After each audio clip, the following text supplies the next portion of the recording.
I started fencing when I was 13, and here I am over 40 years later. Competitively, I've been top 24 junior as well as collegiately. I made NCAA nationals, so I was one of the top 24 in the country collegiately. Even at the age of 56, I still compete. Cyrano's Place is a fencing club offering instruction in the Olympic sport of fencing to students ages 5 through adult. We've been around as our own entity since 2000. Fencing is one of the original Olympic sports. It is considered one of the safest Olympic sports. If somebody wanted to get involved in fencing, the number one thing they have to have is interest. The first struggle in terms of dealing with the pandemic is we were just closed. We were straight out closed. Governor DeWine said close up shop at midnight on Monday, and I procrastinated, and I finally locked the door and I cried. I shed a tear because I did not know when I would be opening up again.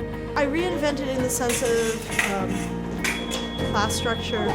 That was huge! We were limiting our population to 10 people, including myself, so 9 students. I had to divide people up. I had to find out who was willing to come back. We had the face covers, which doing anything athletic is a problem. I had to recreate different ways to train while distancing and still being able to coach. So there was a lot of reinvention of how to achieve the same goal differently. Unfortunately for everyone, I think I'm doing 4 times as much work to get half as much productivity. I've been doing what I call friend and family pods. You and whomever else that's your friend or your family will come at a class that we decide works for our schedules. And you guys will only fence with each other. So it's a friend-family pod. From there, once you graduate from the 6th class introduction, I move you into my regular classes.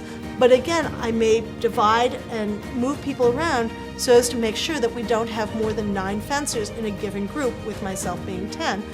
Okay, now show me what you got.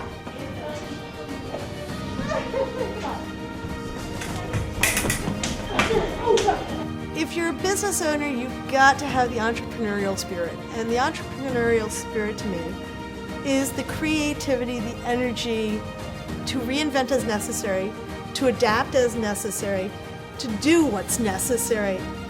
And sometimes you just want to pull your hair out, but you gotta do what you gotta do. And sometimes you gotta sit down, have a tantrum, lick your wounds, and then catch your breath and stand up tall and do what needs to be done.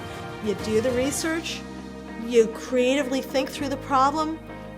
Now, if somebody wanted to fence with us here at Cyrano's Place, all they gotta do is give us a call at 216-227-DUEL. And we'd be delighted to hook you up.